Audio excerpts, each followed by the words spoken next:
Good evening, everyone, and welcome back to our regularly scheduled content. And this week we're talking about the 2022 Arizona Senate elections.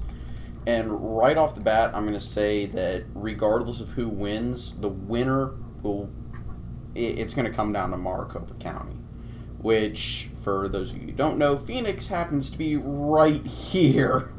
And in Arizona, elections are all about who wins Phoenix and its suburbs. And up until 2020, that has basically been the Republicans.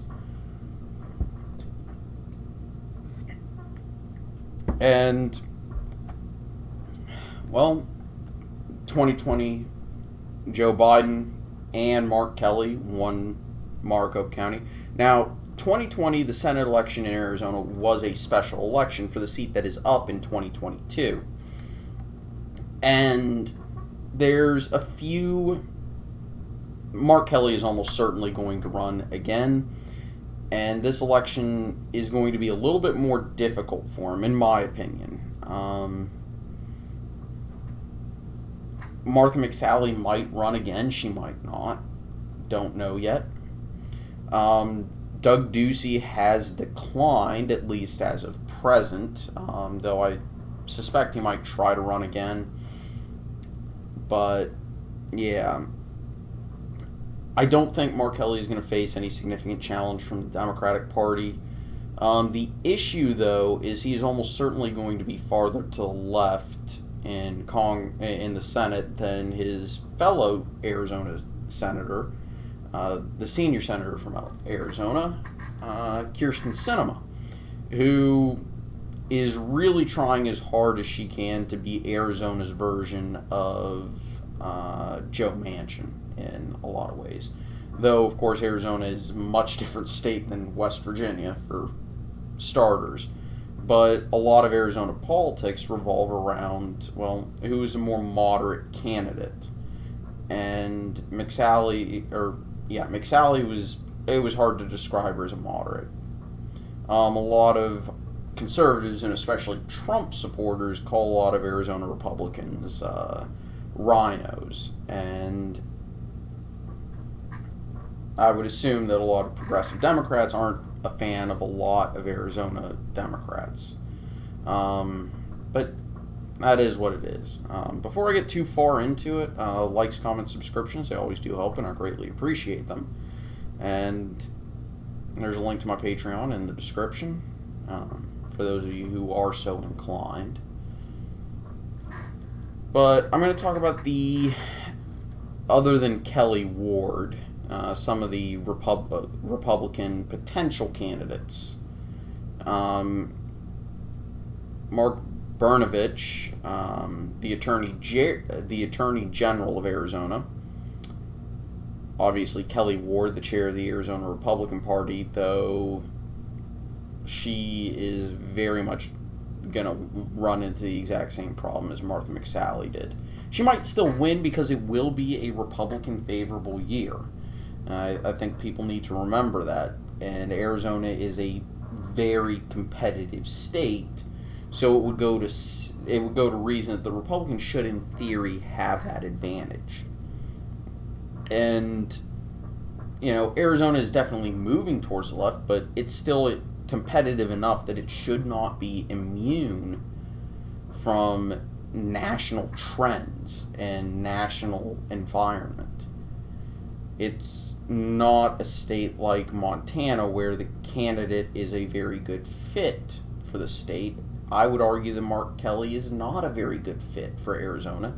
It just so happens that Martha McSally is an even worse fit for the state, considering she lost both Senate seats in Arizona. Not only did she lose both Senate seats in Arizona, one, you could argue, well, she lost it in a Democratic wave year, and, that was to be expected. But the other, she was one of the few Republicans nationwide to underperform Donald Trump. Let me reiterate that. She underperformed Donald Trump in a year where House and Senate Republicans did surprisingly well. Yes, the Republicans did lose the Senate in 2020.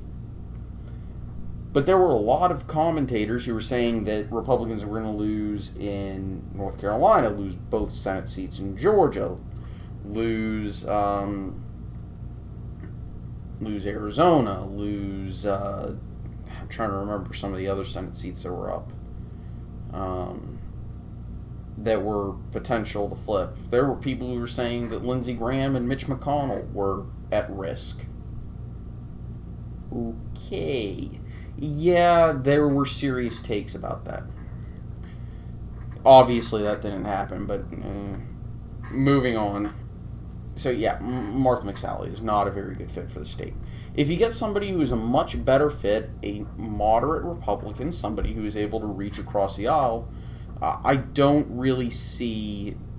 I definitely see it as a very hard race for Mark Kelly to win and the Democrats to win, simply because environment plus the right candidate is going to make it's going to be very difficult to overcome, and he has to play the game that Kyrsten Sinema is trying to play. We'll see if it's enough, obviously. The two candidates that I've found the most interesting in my research so far, who are potential but probably not going to happen, are, I'm going to try and say this guy's name. It's Judi Yasser, I'm not sure exactly which. But he's a medical doctor from Maricopa County and the Phoenix area, I think. Yeah. And his specialty is pretty, whew, it's pretty good. It's one of the really intense specialties. It would be interesting to see that one, because an active Republican Muslim running, it would lead to some very interesting headlines. Let me just state one of the criticisms that a progressive group launched against him. And that was, he has supported statewide bans on Sharia law in American courts. Now, for those of you who don't know what Sharia law is, it is Islamic jurisprudence, basically. It is applying Islamic religious law to civil practice and civil rulings. Now, the problem is, if you're leveling that as a criticism of someone, saying that they oppose the inclusion of religious law in American courts, you're saying that American courts should include religious law for certain groups. That means you don't support the separation of church and state. Now, of course, I assume this progressive group that criticized him on this would say that Mr. Yasser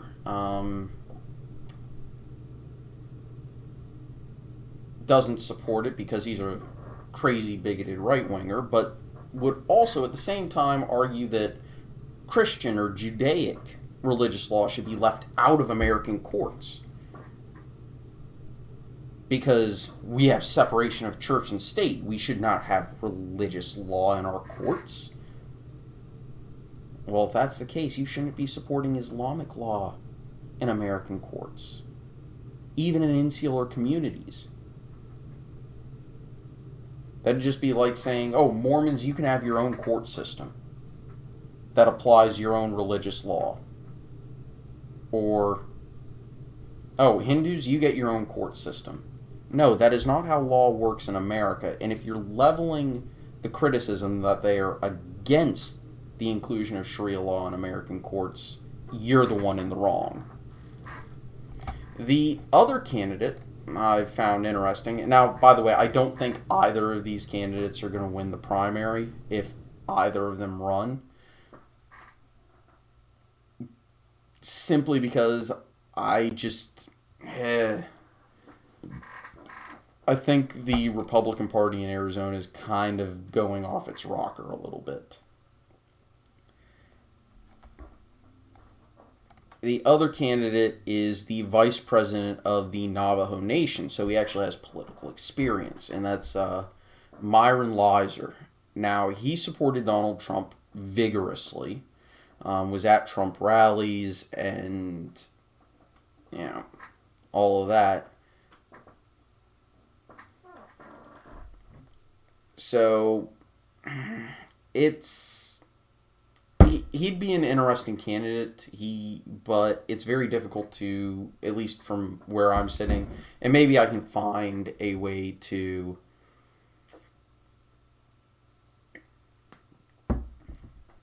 get a hold of some of his political rulings, but or political decisions that he has made in his career with regards to specific public policy, but I don't know much about what sorts of policies he supports. And like I said, I think he'd be slightly better because he does actually have political experience for the Republicans to run, and it'd also be harder for the Democrats to attack a Republican who vice president of a native nation who is serving under a Democratic president of his native nation. So he can reach across, he has to meet with his superior in the Navajo Nation. So they have to at least be on speaking terms, I would assume. But you never know. I'm going to take the more pessimistic route and say that it's very likely that you're going to have some reasonably well-known statewide elected Republican, like, say, Brnovich, win the primary. You might have Kelly Ward win the primary. And maybe some activist group will convince Doug Ducey to throw his hat in the ring, and maybe he'll win. But this is probably the closest race to a pure toss-up that we have this coming year. We'll talk about New Hampshire at some future juncture, but that's probably also a very competitive seat. I think it's going to be a very difficult seat for the Democrats, and specifically Mark Kelly, to win, but not impossible. That's why I'm considering it a true toss-up. If I did have to choose one party to win it, I would tilt it towards the GOP. I really would. Simply because I think environment trumps incumbency just a bit too much in this case, because the state is still slightly more Republican-leaning than the nation as a whole. Remember, Democrats won nationally by 5 and only just barely won in Arizona. So, in a dead-even national environment, or in a more Republican-leaning year,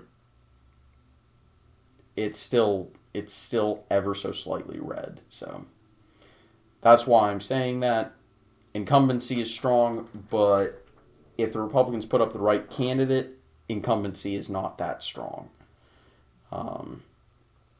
In addition, I will say if the Republicans nominate a bad candidate, basically somebody who's too Trumpy, Mark Kelly should win.